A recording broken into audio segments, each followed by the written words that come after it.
اعوذ باللہ من الشیطان الرجیم بسم اللہ الرحمن الرحیم۔ سورہ اعراف کی 2 آیتیں پڑھ رہا ہوں، آیت نمبر 50، آیت نمبر 51۔ وَنَادَى أَصْحَابُ النَّارِ أَصْحَابَ الْجَنَّةِ أَنْ أَفِيضُوا عَلَيْنَا مِنَ الْمَاءِ أَوْ مِمَّا رَزَقَكُمُ اللَّهُ۔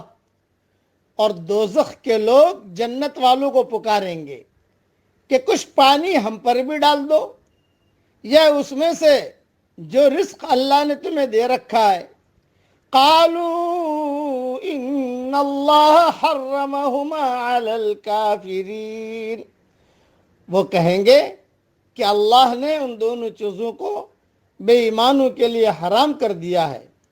الذین اتخذوا دینہم لہوا ولعبا وغرتہم الحیاۃ الدنیا، وہ جنہوں نے اپنے دین کو کھیل تماشا بنا لیا تھا اور جن کو دنیا کی زندگی نے دھوکے میں ڈال رکھا تھا۔ فَالْيَوْمَ نَنْسَاهُمْ كَمَا نَسُوا لِقَاءَ يَوْمِهِمْ هَذَا، پس آج ہم ان کو بھلا دیں گے جس طرح انہوں نے اپنے اس دن کی ملاقات کو بھلا دیا تھا۔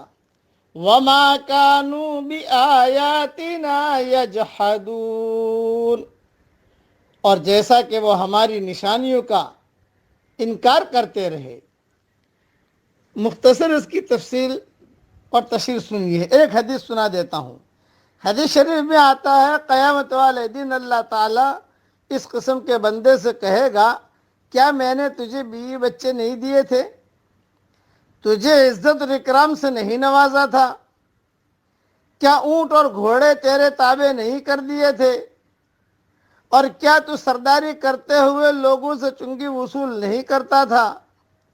وہ کہے گا، کیوں نہیں یا اللہ، یہ سب باتیں صحیح ہیں۔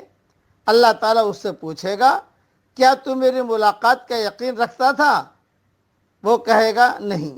اللہ تعالیٰ فرمائے گا، پس جس طرح تو مجھے بھولا رہا، آج میں تجھے بھول جاتا ہوں۔ یہ حدیث صحیح مسلم میں ہے، کتاب الزہد میں ہے۔ قرآن کریم کی اس آیت سے یہ بھی معلوم ہوا کہ دین کو لہو و لعب بنانے والے وہی ہوتے ہیں جو دنیا کے فریب میں مبتلا ہوتے ہیں۔ ایسے لوگوں کے دلوں سے چونکہ آخرت کی فکر اور اللہ کا خوف نکل جاتا ہے، اس لیے وہ دین میں بھی اپنی طرف سے جو چاہتے ہیں اضافہ کر لیتے ہیں، اور دین کے جس حصے کو چاہتے ہیں عملاً کالعدم کر دیتے ہیں، یا انہیں کھیل کود کا رنگ دے دیتے ہیں۔ اس لیے دین میں اپنی طرف سے بدعات کا اضافہ کر کے انہی کو اصل اہمیت دینا، جیسا کہ اہل بدعت کا شیوا ہے، یہ بہت بڑا جرم ہے۔ کیوں کہ اس سے دین کھیل کود بن کر رہ جاتا ہے، اور احکام اور فرائض پر عمل کی احکام اور فرائض کی عمل کی اہمیت ختم ہو جاتی ہے۔ اس لیے اس کا بہت اہتمام کریں کہ کوئی بھی نفلی عمل فرائض کا مقابلہ نہیں کر سکتی۔ ہاں، دنیا 2 قسم کی غذاؤں کا دسترخوان ہے، ایک دنیاوی، دوسری اخروی۔ ایک انسان وہ ہے جس کی روح کی غذا یہ ہے کہ وہ اپنی ذات کو نمایاں ہوتے ہوئے دیکھے، دنیا کی رونقیں اپنے گرد پا کر اسے خوشی حاصل ہوتی ہے، مادی ساز و سامان کا مالک ہو کر وہ اپنے کو کامیاب سمجھتا ہے۔ ایسا آدمی خدا اور آخرت کو بھولا ہوا ہے۔ اس کے سامنے خدا کی بات آئے گی تو وہ اس کو غیر اہم سمجھ کر نظر انداز کر دے گا، اور اس کے ساتھ ایسا سرسری سلوک کرے گا جیسے وہ کسی سنجیدہ معاملہ نہ ہو بلکہ محض کھیل تماشا ہو۔